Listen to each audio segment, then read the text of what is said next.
All right, guys, I think that's everyone. All the up and coming NHLers right here. Okay, guys. One more person. All right, we'll get going here, guys. So welcome everyone to our second episode of this little Christmas NHL series from Vanderhoof Minor Hockey. Our guest today hails from Churchbridge, Saskatchewan, and is a former third-round NHL draft pick to the Minnesota North Stars. He went on to play 139 NHL games during his career, along with 286 AHL games, where he racked up 206 points and a whopping 1,660 penalty minutes to go along with that. He was part of the 1994 Calder Cup championship team with the Portland Pirates. He was not afraid to drop the gloves with anyone in an epic fight with Ty Domi at the 1989 Memorial Cup, and fights with the likes of Bob Probert, Rob Roy at the NHL level. Since stepping away, Killer has been from playing the game. Killer has been behind the bench for the past 20 years, and today is coaching the L'Orange Ice Wolves in the SJHL. Killer, welcome. Thanks for coming to do this. Thanks for having me, Sam. I appreciate it. And I learned that fighting from you, so. No, I was trying to rob you of your fighting tips. Yeah, I was looking you up, and I was looking at elite prospects, and I saw that like 286 AHL games, 200. So that's almost a point per game, 206 points, and 1,600 penalty minutes. Yeah, we had some fun. Yeah, no kidding. So, Kaylor, I've been around hockey a while, and I met a lot of people, but no one even comes close to having the passion that you have for the game. And it's contagious to be around you, and just to feel your passion and love for the game of hockey. It's pretty cool. So why don't you kind of tell us how you develop such a love and passion for a beautiful game of hockey?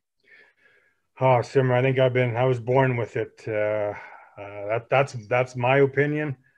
I always tell myself to, from my coaching days that I'm intense, but I just want you guys to be the best and win, find ways to win and better yourselves day in and day out in different situations. And I'm probably my worst critic because, like I said, I'm passionate, I'm intense, and I don't say I cross the line. And if I do cross the line, then I tell my guys, the door's open, come on, let's talk about it the next day, and we can look over video. Video doesn't lie, and then we move on from there. But I always tell myself, stay positive and have some fun and joke around. But once I get behind the bench, that just seems to disappear. And I get that mentality in me that I push the guys to their limits, and I think I draw blood out of a stone from most guys, and most of the guys respond very well to that. And there's some other guys where you gotta be a little bit easier on, but like I said, I guess if my intensity or the way I coach isn't the right way for you, well then come on in, ask for a trade or whatever you want to do, and we'll get you to where you need to be. So yeah. So Killer, when did you start playing hockey? Like, at what age did you start playing? And like, how was growing up in Churchbridge? Was it like, did you guys obviously had an arena there? Like, were you guys at the arena every day? Were you playing a lot of pond hockey? Like, what age did you start? Mom and dad had skates on me at 21 months, I guess. I'm still an awful skater. Even when I played in the NHL, I was bad compared to some of the worst. But again, I think that intensity, that passion to find a way day in and day out to not only get to the NHL but to stay there. That's what was in me. But yeah, Churchbridge, growing up in Churchbridge was. Everybody knew everybody. I didn't like school. I wish I would have taken school a little bit better, or a little more serious. But in Churchbridge growing up, like I said, my dad usually coached my brother. So we would practice whether I was playing Pee-wee or Bantam. If I was playing Pee-wee, then I would go practice with my brother in Bantam right after. That's how the schedule usually worked out. Or I was always at public skating. I think back then, this is how things have changed. I think back then, I think mom and dad paid for the whole year. Like it was like $350 or $400 for me and my brother's hockey and my sister's figure skating.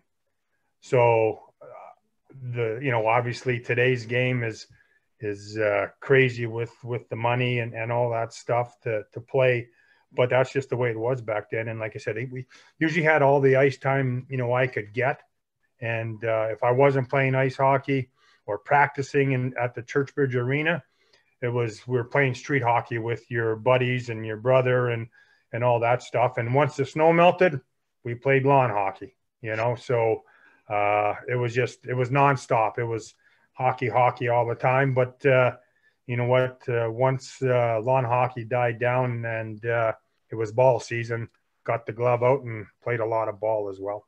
Yeah. Do you remember like a specific point, or do you remember a specific point where you're like, I'm going to play in the NHL, or was it always like just not a question to you that you were going to play? I don't think it was a question. It was just, it was in me. Hockey night in Canada on Saturday night, whether it was Montreal or Toronto playing against whoever on Saturday night, that's what we did as a family. If we weren't playing in a tournament or something like that, or provincials, whatever, we sat down and we watched the game. And in between periods, me and my brother would play hall hockey. Roll up a pair of socks, tape them, and then you play hockey until the second period starts or the third period starts, right? So it was nonstop. And I think I just loved the game so much that when I was growing up and the New York Islanders started winning the 4 cups in a row, that was my favorite team. Brian Trottier, who's I think won 6 Stanley Cups. He's from Val-Marie, Saskatchewan. To me, he's the best two-way centerman to ever play the game. He set up Mike Bossy for 50 goals. I don't know how many times, how many 100-point seasons he had, but he was the best on the face-off. He was always in good position, and he hit to hurt too. Like he puck separation. He had did all those little nuances that a centerman should do. And like I said, he just heads up player. He could score goals. He obviously make plays to set up Bossy all the time. And so that team there, they had everything. They had the toughness. They had the skill. They had the character. They had the guys, that grinded it out. Butch Goring, Bob Nystrom, Bobby Bourne, Dennis Potvin on the back end, Billy Smith in net, Clark Gillies for toughness. I mean, the list goes on. And like I said, the Islanders were my team back then, and that's when I was like, man, I want to play for the New York Islanders. Yeah. But when you get older, it don't matter who you get drafted by or whatever, however you make it. I just knew I wanted to play in the NHL. Yeah, I was listening to a talk from Don Granato, Tony's brother, and that's what he said about his brother Tony. He's like, I just knew I was going to play in the NHL.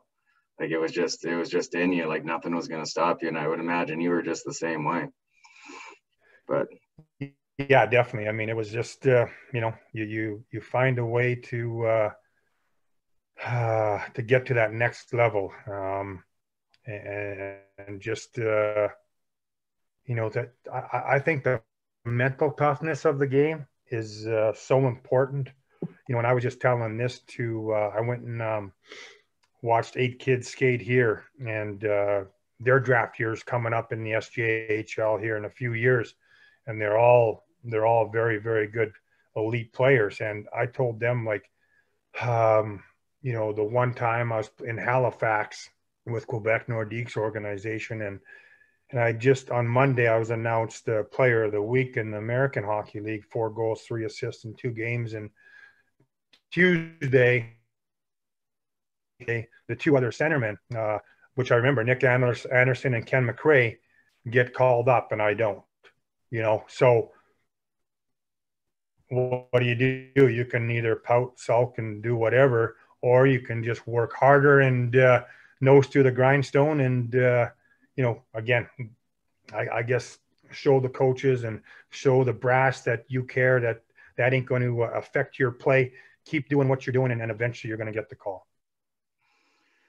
Yeah, Killer, you mentioned your dad was coaching your brother.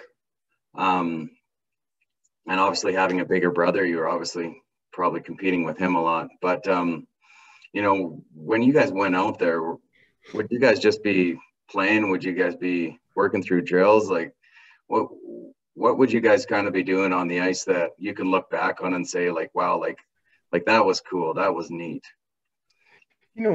What I think all the coaches in church, but my dad coached me too at a few years as well.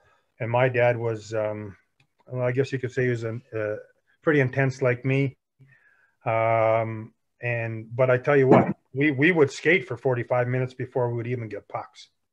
And we would do circles and crossovers and then tight turns, the cones. I mean, backwards skating, C cuts, all that stuff. Well, this day, that Crosby, what he does around the net and with his feet, I never knew that back in the day. It was just more what we were taught as kids, and then, like I said, then we got to play with the puck the last 15 minutes with drills and maybe 5 minutes of little scrimmage or something. But to me, especially in today's game, if you can't skate, you can't play today. The skating is absolutely phenomenal with these kids today, and you know what, and same as my practices, we do a lot of that stuff, a lot of crossovers and C cuts and tight turns but most of it's with pucks today. So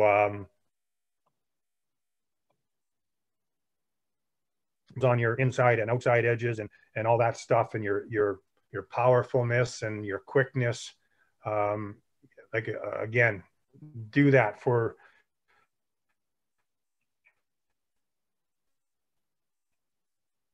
when the puck skills are going to come. There's no doubt about that. But again, if you can't skate today, you're not going to get to that next level where you want to be. So I suggest you really focus on what the coaches are trying to teach you with power skating and whatever the coaches are doing to help you improve your again, your overall powerfulness, your quickness of your skating. Otherwise, you're not going to be able to move up. Yeah, I can like talking about Crosby there doing the Mohawk turns. Like when I first started coaching, a lot of the kids on this call, I was out on the ice trying to do a Mohawk, and I was like, gee, I can't even do a Mohawk. It's like now we got these little 6-year-old and 7-year-old kids, the novice kids last year, they're all doing Mohawks, and it's like, it's pretty, I didn't know that either. Like we just didn't taught that, but today's game is it's a lot different for sure. But Killer, yeah, it's kind of natural. It's just like now, Simmer, for me, it's just like you got to make sure when you're going to do that drill, make sure that kid can do it really well. Then you have him explain it and said, you trying to do it, because yeah, exactly. I'm the same way. I'm good one way, but the other way is not so good. Yeah, no kidding.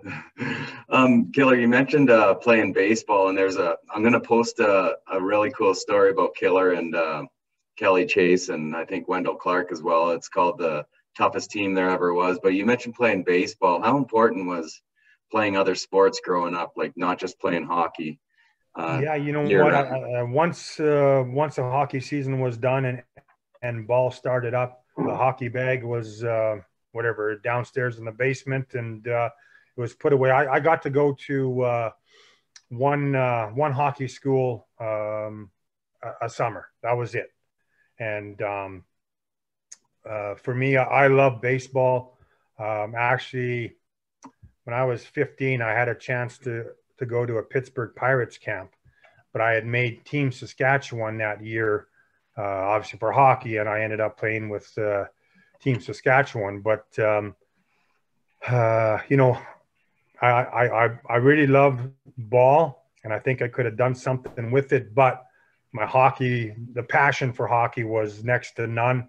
I even actually the year, Simmer, after the year in 93, 94, when we won the Calder Cup, there was a team called the Portland Sea Dogs in Portland, Maine that came to town.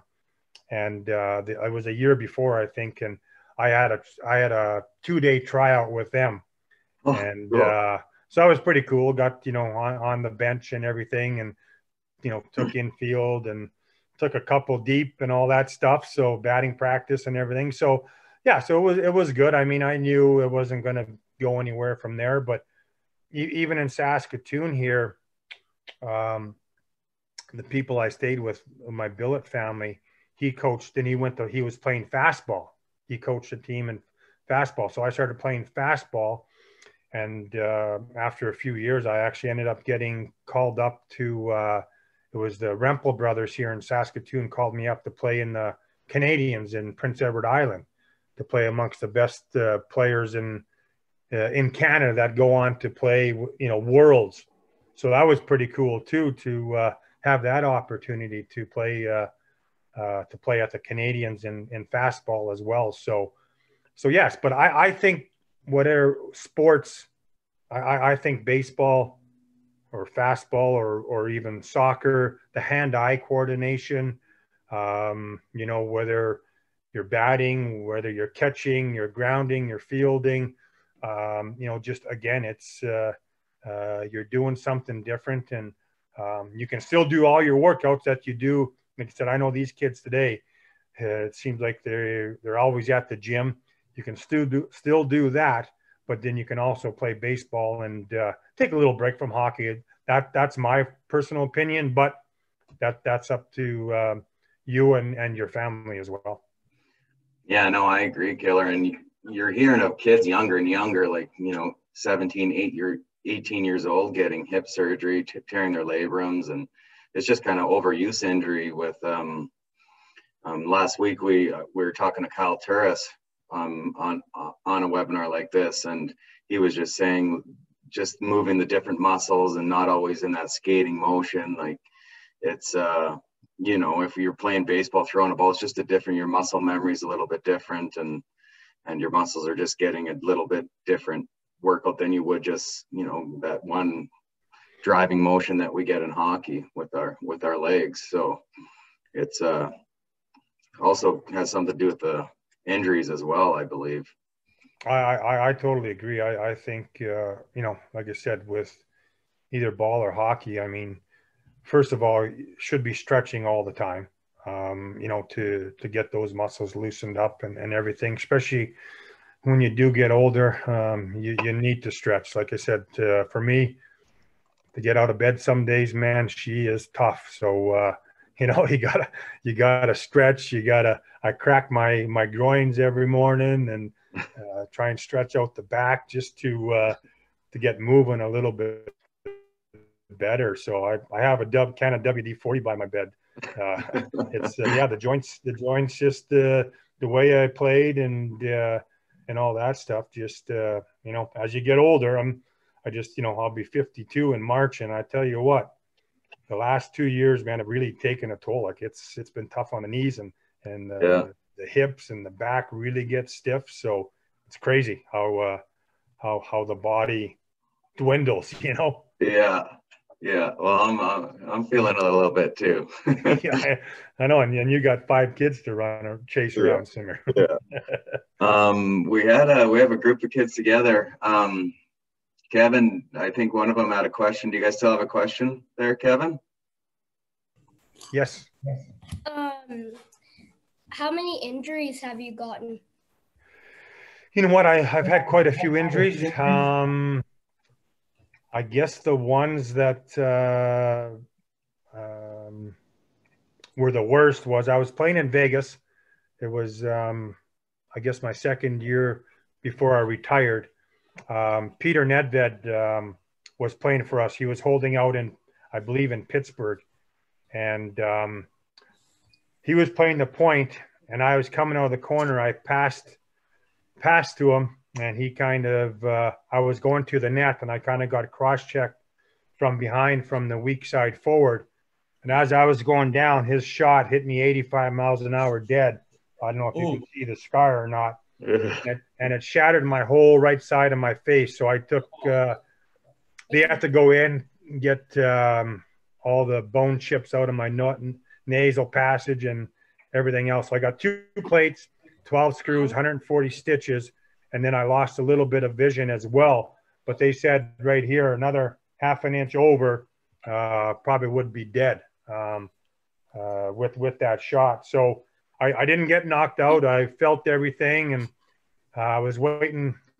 Every bump in the ambulance absolutely killed. And then I was waiting for the plastic surgeon to come in, and it was about 3 hours. And I know, Simmer, you're pretty pain tolerant as well, and I know I'm pretty pain tolerant as well. And at the time, after 3 hours, I just said, "Hey, I cannot take this, man. Shoot me up with something, because I'm ready to start crying here, man." It was so, just the pain got to me. So they shot me up, put me in a room, and I was in the lobby the whole time. And so finally they got, and then I went to surgery the next morning and got that squared up. And then the same year, actually, I was wearing I had bad knee. I tore that up a few times, and that same year, Patrick Stefan, who was first overall, I think, with Atlanta, he was getting a suicide pass. He was playing for Long Beach, and he was going to get a concussion either way, I think. But he seen me at the last second and ducked and dove straight into my knee. And we were both down and out for the count. I tore my MCL completely and had 3 tears in my meniscus and that stuff. So I mean, those were the worst ones, but so I was pretty fortunate, but obviously the face one was probably the worst one I had. Hey, Josh, do you still want to play hockey or what? Yeah. Yeah. Attaboy. Wear your face shield now. I do. Perfect. Do you guys have any more questions there, Josh? Or Noah or Brody? I think so. Nixon. How many fights have you been in? Oh gosh, I have no idea. Quite a few. You know what? Simmer was talking about it earlier, and I know my line mate with the Saskatoon Blades here, Jack Bokus. Actually, he just passed away about a couple of years ago due to cancer. And when I was coaching in Fresno, California, he was with the LA Junior Kings program, and he had a Cali. It was called the Cali Camp, and he would have all the colleges and junior teams, everybody come in to watch the kids. And we would always reminisce about the old days. And Bulk always said, "Killer," he said, "if you would have just played the game and stayed out of the box half the time," he says, "you would have had just as many points as Sakic had those years back then, or we would have had just as many points." And you know what? But again, I love that other side of the game as well. Probably a little too much. Like I said, I took on anybody like I said, Francois Leroux, who's 6'8", took on the biggest guys. Maybe I wish I would have played a little bit of the other side a little bit, but like I said, then maybe I wouldn't have made it to the NHL, as I had a little bit of both with the skill, but also played with that little bit of grit and toughness as well and energy to get me to where I needed to go. Okay, this is a good time for me to chime in now, David. Perfect. I'm so thrilled for this because I've heard so many great things about you, Kevin. So it's nice to meet you face to face. I know David holds you in very high regard. So I have to say it makes me laugh when I hear killer attached to your name because that's not what I get from David. But to that point, the other day I was on my hockey web pages and came across a story about you and how you would doctor your helmet during fights. Maybe you want to tell the kids about that. And also, I'm sure the kids would love to hear some Coach Sabo's stories too that you might have. Some what? Some stories about David. Oh, yes, for sure. For sure. Yeah, you know what? I think it was so funny. It was, reading all the comments. I was a hockey Baduk, put it on or whatever. And I just laughed at some of the comments because, I mean, we all did it. We all didn't do all that, but we did. Everybody did a little bit of everything. Like I remember Tony Twist. He would just, because every other fighter would try and tie up his right arm because he threw so hard and threw from his ankles. He was going to knock your block off. So what he would do, he would take a little tiny piece of thread and he would cut the seam and sew the seam back up, just very gentle. So when, guys would tie it up, his sleeve would rip, then his whole arm would be free again, So then, like I said, you had the skin toughener where if you knew you were going to fight the next shift, you put the skin toughener on your knuckles, and and I think there was in there too that it would scrape your face and kind of cut you open. And like I said, the Winwell helmets, they had the 2 screws right in front that knuckle busters they called them. So I think you tried to get a little bit of advantage from everywhere. I always said, if you're going to try and knock me out and hit me in my face, well, your knuckles are going to pay for it too. So try to get the upper hand. But I can go with Simmer. Coach and Simmer kids are, if you want, again, some true passion,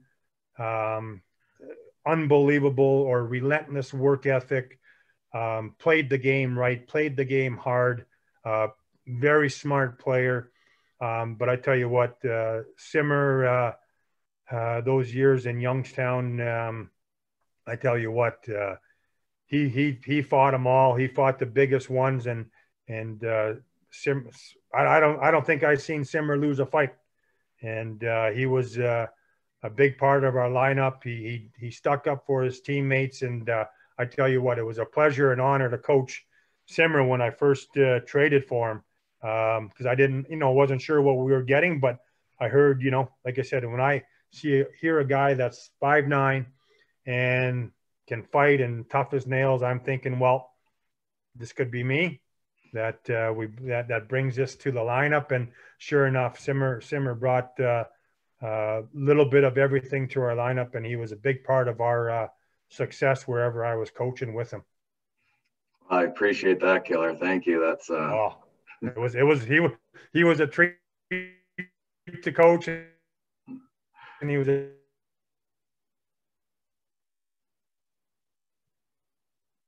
the intensity raised about 10, 12 notches as well. So it was awesome. Yeah, it was awesome. I appreciate that. Thank you.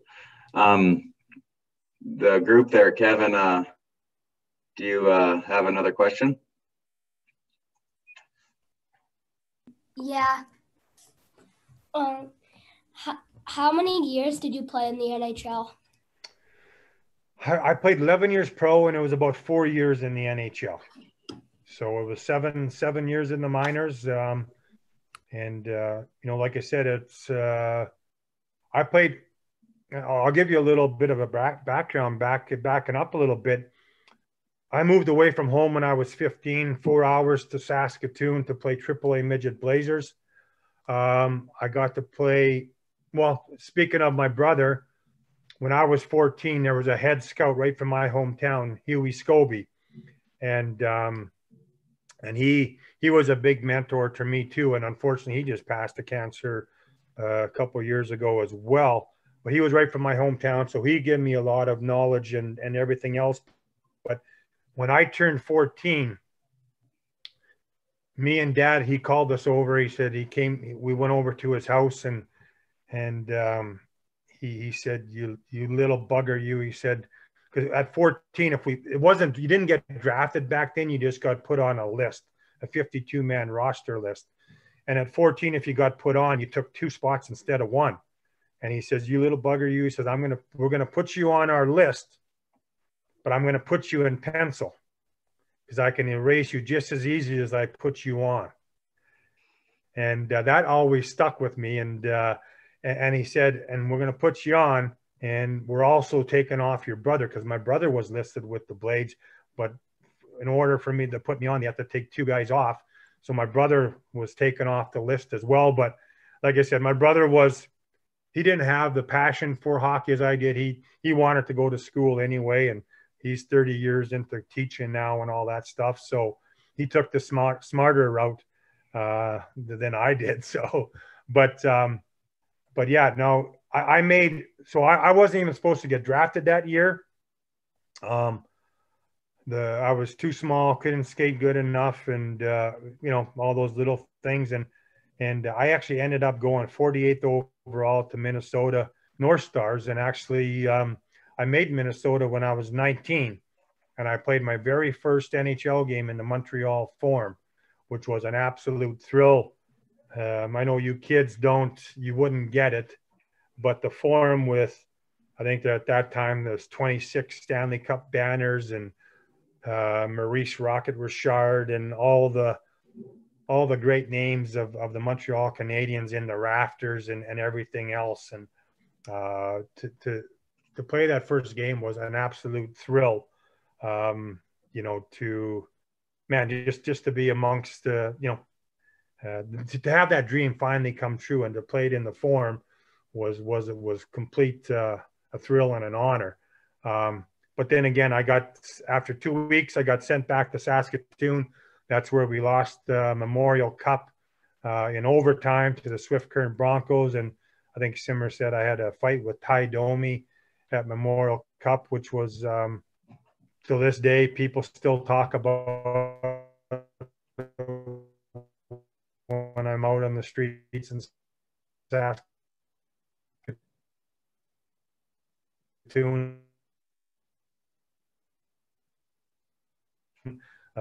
I finally got traded with Washington and played just about 4 years with the Caps there. That's cool. Thanks for the questions, Josh. Killer, my son Peter has a question now. Okay.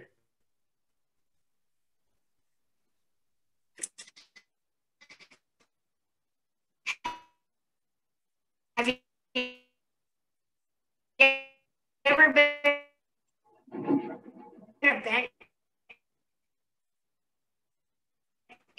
been in line brawls before, but we were in a bench clearing brawl in Saskatoon. Actually, was playing AAA midget Blazers, and we were playing Humboldt.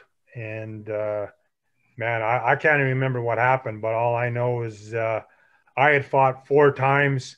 It was the craziest thing ever. I had to go to the hospital after I had stitches in the head, and I had bandages wrapped around when I got home going this way and that way. I had cuts on the chin and everything else. But so that was the only bench clearing brawl I've been in a few line brawls. I remember, and we were playing the Prince Albert Raiders. Tony Twist and Darren Kimball were fighting down at the far end. And as you know, it was the second period. So PA's goalie was down by our end, and the goalie, as I was going back to the bench, he shot the puck at me. So I went over there and I grabbed him and I got him into the corner, and no one could see. So I got on top of him and was giving him whatever, because everyone else was watching the Twist and Kimby fight.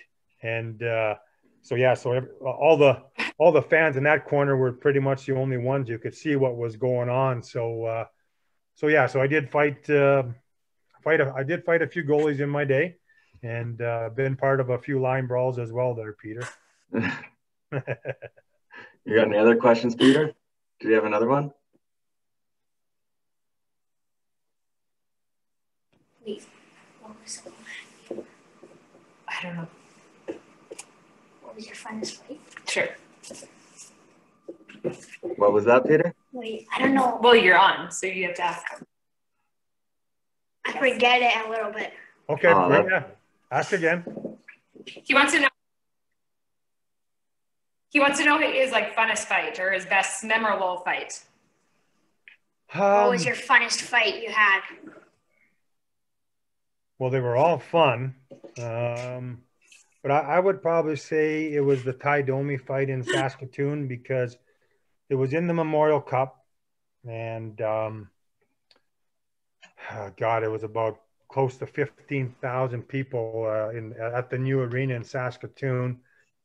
And I knew the Minnesota Scouts were there. The Minnesota Brass was there. I heard Ty Domi was the toughest in the OHL, and that was a very memorable one. But also, I think Bob Probert was a memorable one too, because this one he was, I can't remember, he was in Chicago, and I knew Proby was he was getting up there, and I was sitting in my stall beside Ole the goalie Kolzig, and I'm in my stall and I'm like rocking back and forth, and he always called me Chum back then, and he said, "Chum, are you okay?" And I go, "Yeah." I go, "But tonight's the night." And he goes, "Well, what do you mean tonight's the night?" I said, "I'm going Proby." And he goes, "No, you're not." I said, "Yeah." I said, I got to fight Proby. I got to say I fought the legend. And so sure enough, obviously went out there and had a good fight with Proby. And I got to say I fought the legend. And so, yeah, so I mean, every fight is memorable in a different way. You know what, but to, you know, and I guess another one where we were down 4-1, we were playing in Florida, and Paul Loss, you guys wouldn't know him, but Paul Loss was a very tough customer. And I fought Paul Loss, and we ended up coming back and winning 5-4. And we were just, I don't know, we were dead. We had no energy, nothing. And Pat Peak, who was my roommate at the time, he had scored the game winner. And, you know, he had got interviewed about the game winner. He says, "I didn't win this game. Kevin Kaminski won this game for us. You know, we were down 4-1. We had no life. We were dead. You know, Killer got us, got the tables turned around, and we got some jump back into our game, and we came back and won." So again, fighting is not just for protection of players, but also momentum change as well. You know, just to show your teammates that you care, and you're going to go to war for them day in and day out. And Simmer would know that as well. I love that, Killer. It's a lot like life. You got to pick your battles, and you got to raise people up sometimes, right? Exactly. Yeah. Josh, you have another question, buddy? What advice would you give to your 10-year-old self? What advice would I give what? To your 10-year-old self. To my 10-year-old self. You know what? Well, I think I had the work ethic and the passion, the intensity, and all that stuff on being a better skater. I did, but when I got to when you get to that next level, there's everyone's always better. And I guess I wished I would have worked a little bit more and done a little bit more on power skating and edge work, because I definitely, you know what, if I could have been a better skater, I might have played a few more years in the NHL. That's the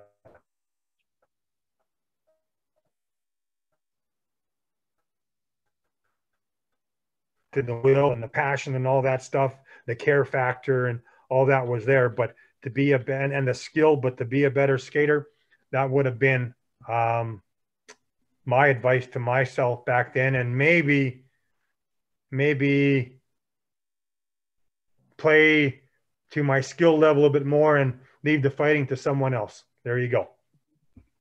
Perfect. That would have been tough to do, though. I got a question for you, Killer. So I was on a coaching call last week with an associate coach for the Winnipeg Jets, Jamie Amy. Do you know him? Yeah. But yeah. Anyway, so he was saying Paul Maurice. It was something pretty cool. Paul Maurice, when he's recruiting kids nowadays, he looks back to see if that kid has had a job in the past. And he said that the reasoning behind that was because a lot of the kids, they don't have jobs growing up anymore as teenagers, and they kind of just have their personal trainers, and you know, they go wake up at 11 o'clock in the morning and go to their trainers and then come back and play video games, and they don't really have a routine. So having a job nowadays, you know, grocery store or whatever, it's Paul Maurice finds that really attractive. Did you have any jobs growing up that you can look back on and say, like, that was a pretty, you know, cool job that helped me along the way? You know what, in Churchbridge, there wasn't much to do, so I picked bottles. So like every morning I would run 2 miles. I would come home. I had some weights, and I did mostly push-ups and sit-ups, right? And then, but I had a paper route. I caught moles or gophers for money. Some yard work back then. So yeah, but when I moved to Saskatoon, my billet was a carpenter. So like I said, I remember I was in Saskatoon, and he was working by where I used to live, and I would walk home if I had the first class off in the afternoon. I would walk home at noon, and he was working in my area, and it was 2 miles to get home. But he was, like I said, he was doing some, I think, Mr. Sub and some work at 7-Eleven. So I would go. He said, "You want to work and make some money?" I said, "Yeah." So he made me do all the dirty jobs, the insulation and and carrying up the drywall and all that stuff. So yeah, so I actually ended up, then we would then I once even in after, I think I was 18 and 19 when I was done school, I would work for him in the mornings because we practice at 1:30 in the afternoon. So then I'd work for him in the mornings, and I would go practice with the blades. And then, like I said, but yeah, I always had a job and doing something, whatever it was. Even I would, if I needed money, we would go down to a place downtown with Kelly Chase, and they'd have all these odd jobs stacked up, and you could phone, said, "Hey, is this job still available?" You'd go, whether it's moving furniture or doing whatever, you go make a few bucks here and there to to go do what you needed to do with some money. Yeah, I can remember I started working at a young age too, and my dad at the shop that I work at now, he would have me and my brothers here sorting bolts, and it was just the worst job. You'd have to have a huge bucket of bolts and sort them into the different sizes, and long days. Right. Yeah. But I tell you what, I think with a job, so now you have a job, so maybe you work in the morning. Now, did you go to the gym in the morning? So when are you going to work out? You know, when are you going to, or now if you have a job, you have some discipline, and, you know, so you go work in the morning for 4 or 5 hours. Now, are you set up to go work with your trainer, or are you going to do that on yourself? You know, again, just to have that awareness of the discipline, like I said, not, you know, I guess if you're well off, you know, and you're going to be in the gym, you're going to be on the ice all the time, I guess kudos to you. But I think, like I said, you get out into the real world, and again, you get some street smarts in you as well, you know, and know how to, evaluate and adjust your time accordingly. Yeah. Yeah, no, that's for sure. Another question here. So what do you see in coaching kids today, and what changes have you seen in mentality and attitude in the past 10 years? You know, again, I think I think the kids today try and rely a little too much on their skill. I think everyone thinks they should be in the top 6 or whatever, and all that. You know what? I tell you what, you can make a hell of a living in the NHL, being a very good two-way centerman. That you know, if you get some power play time, but some penalty kill, you chip in offensively, you get 10, 15 goals, 20 assists a year. You know, again, just being a 200-foot complete hockey player. Not everyone is going to be that elite player that you know what everyone's looking for. But like I said, if you can do all those other little nuances of the game, you know, I think that's where it is. But I also think, like I said, we touched about it earlier, Simmer, is the mental toughness part of it. You know what? To me, you know, kids ask me, well, where do you see me in your lineup? I said, I don't know. That's up to you. You come here and you show me where you want to be. You know what?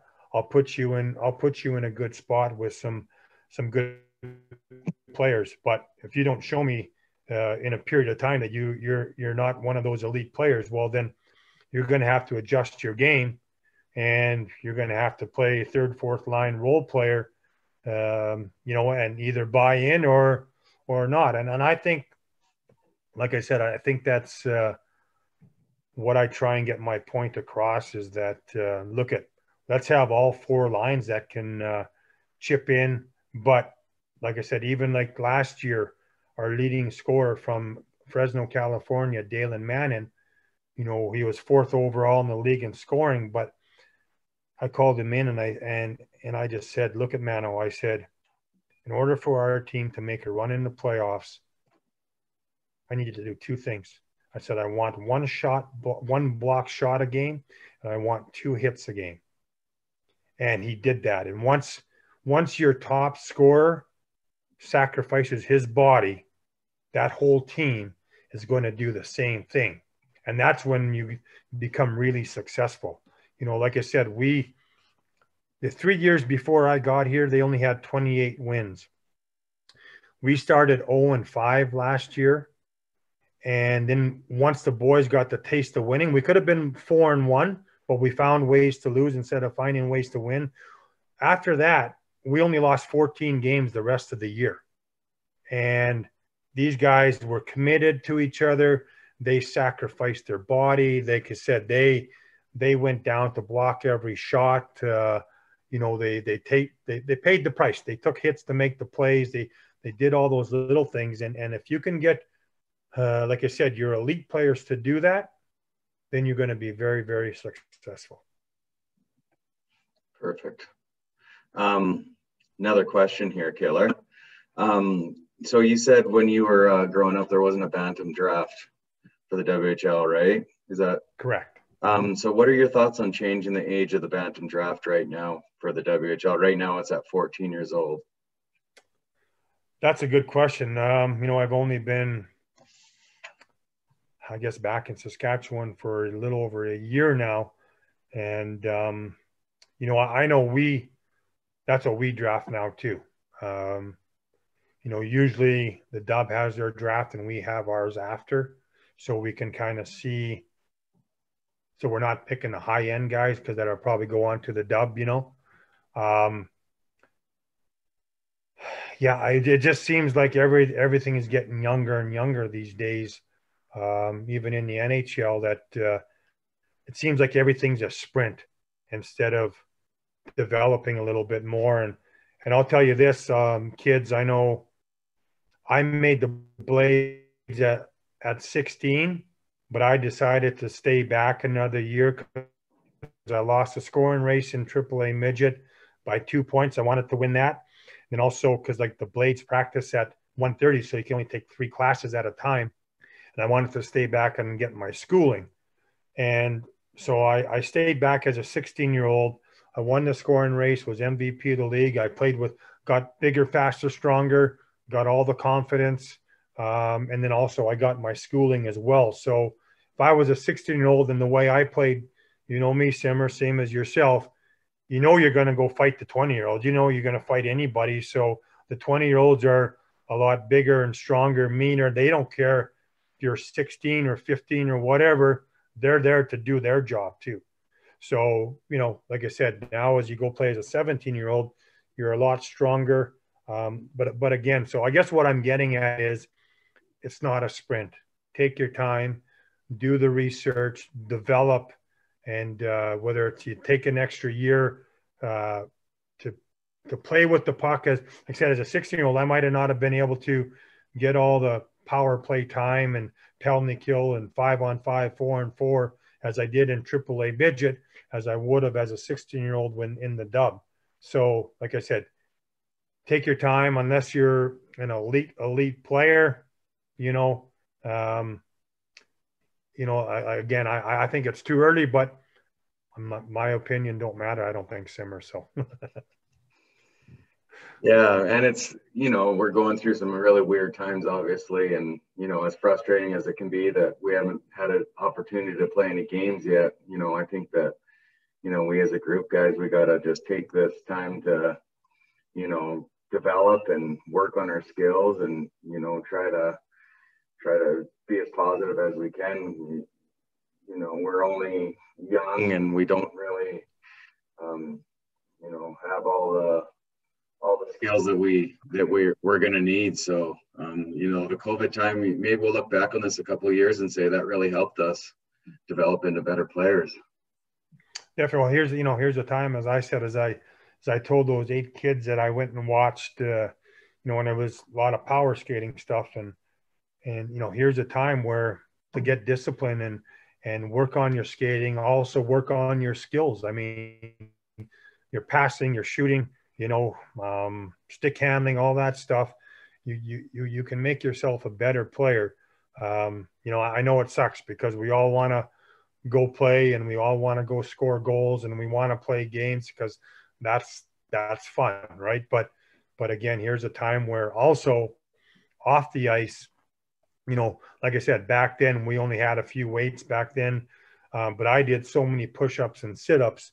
It was crazy back then, and that was kind of my workout. That was my routine, was so many push-ups and so many sit-ups in the morning and before I went to bed and after I did my 2-mile run and all that stuff. So, you know what, I always tell the kids, I said, if you're doing 50 push-ups and 50 sit-ups every morning and every night, I can guarantee you there's a lot of other kids aren't. So you're bettering yourself already there. Now, when you go to work with Simmer, you know, now you're working on all your skills, your skating, your edge work, passing, shooting, stick handling, all that stuff where, you know what, where maybe some kids aren't, but, you know, here's a good opportunity at this unfortunate time with COVID that, you know what, get better in all aspects of the game and get stronger as well off the ice. Yeah, no, for sure. There's a lot of stuff to work on. We all have stuff to work on. I'm sure you with Killer with yourself, I'm sure you're taking this opportunity to, you know, work on your coaching and, you know, I know I definitely have been watching a ton of webinars. There's a lot of good stuff on the internet right now. Yes, definitely. Yeah. It's always good to, you know, see some different drills and hear some different coaching aspects, or, you know, they just tweak it a little bit here and there. And, you know, like I said, yeah, you're always trying to learn. If you're not learning something new every day, then you're falling behind, you know, as a coach. For sure. Does anyone else have any more questions? This might have been talked about. I kind of missed the very beginning, but where are you at right now with your team and your league with COVID? Like, are you guys done for the year? Did you even take a break? What do things look like for you? Yeah, I think it was November 18th or something, or November 20th, we were shut down. And it was crazy because, you know what, every team did all their protocols, and we could have 150 fans in each rink, right? So, and we didn't have one case with the fans. Everything was going good. We played 5 games. We started out 4-1, and then all of a sudden they shut us down. Now we're waiting till January 15th when they're going to come out with new restrictions. So in the meantime, we sent all the kids home, and you know, like I said, hopefully, as we're talking about it with you kids, hopefully they're doing, you know, a little bit of skating as well, as much as they can. I know some provinces are different, and hopefully they're, you know, it sounds like they're in the gym and all that stuff. So it seems like every time when I call someone, though, they're, hang on, coach, I'll call you back, I'm in the gym. I wish I would have had that excuse back when a coach called me. But yeah, so hopefully we'll know, or hopefully we'll have some good news on the 15th, with having a plan to come back to play maybe February 1st, where, you know, to bring all the guys back and kind of have a little mini training camp. And you know, I know the talk at one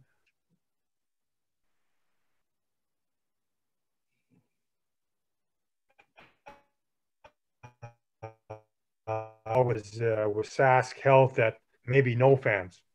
So if there's no fans, well, I hopefully, you know what, then let's go. Let's don't stop anything. Let's get at it. We were in a, you know, I know at least ourselves, and I'm sure bubble. And so, like I said, hopefully not only our league, but at the SJHL, that we can get going, and all the other. Did you, when you sent your team off, did you give them practice things that they had to do? Do you do regular Zoom calls to keep them all connected, or just kind of, you know what, we're going to have we'll see you when it starts back Zoom up call here. We haven't yet. We've been doing the team text thing.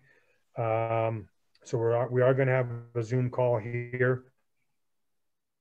But I know my assistant has sent out workouts for them to do, to follow, you know, kind of what we've done throughout the year as well.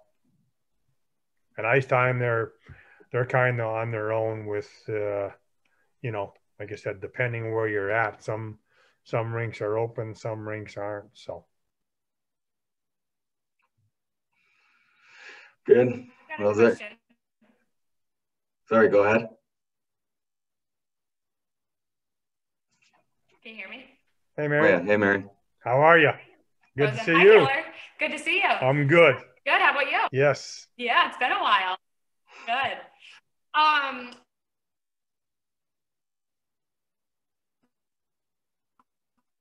And you touched on coaching styles, and you said if someone doesn't mesh with your coaching style, you'll call them in. But you've been on a lot of different teams where I'm sure some of them you maybe didn't mesh with the coaches. Like, how did you handle that? And then now as a coach, how do you handle kids that maybe don't like your style of coaching, or how can you share with that? Yeah, for sure. You know what, for myself, I mean, I was pretty open-minded as a player, and I got along with all my coaches, and I just kind of did what I was supposed to do. Like, I know, you know, like the year we won the Calder Cup in Portland, you know, and a few, you know, well, the year or the half a year after that, you know, like I said, I had really good numbers, and I felt, well, why shouldn't I be on the top line, right? But I accepted my role. We had 2 other lines that were dominant, and like I said, we as a third line, we chipped in.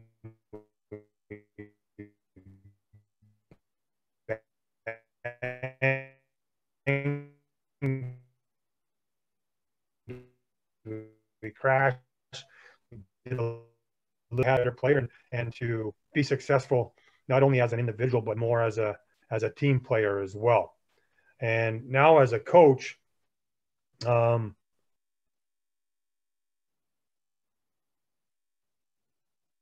know, it's just like you're gonna, you know, people come from different families and different upbringings and everything else, and you know, you you know, I think if you gotta kind of feel who's got that, who's the one you can kick in the ass when you need to. You know, I'm pretty hard on all my guys, not hard, but just to, you know, again, get the most out of them, but let's say if a guy doesn't agree with me, and we look at the video and he still doesn't agree, and then I just said, well, look at, if you're not going to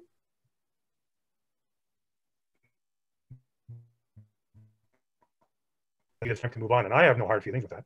You know what, maybe you know, maybe you got somewhere else where you want to go, you let me know, and I'll move you on, and we can both be happy, you know. So like I said, if it's you know, a good player, obviously you want to try and keep him there. But if not, you know what, and he is a good player, get something in return, and move on. If it's going to keep on clicking and it ain't going to work, you know what, it's going to disrupt your lineup, then it's time to move on. Perfect. No one's untouchable. That's right. Look at the Gretzky even got traded. So yeah, that's right. Any other question, guys? All right. I don't think we have any more questions, Killer, but you know, really appreciate you taking time out of your day to come and do this. It's really appreciated. And we're gonna put a recording of this talk also on our social media for Vanderhoof Minor Hockey as well. So you know, we really appreciate it. It's really good to talk to you. Well, my pleasure to have me on, Simmer. And Vanderhoof, I think that's is that the home of the Vandermeer brothers too?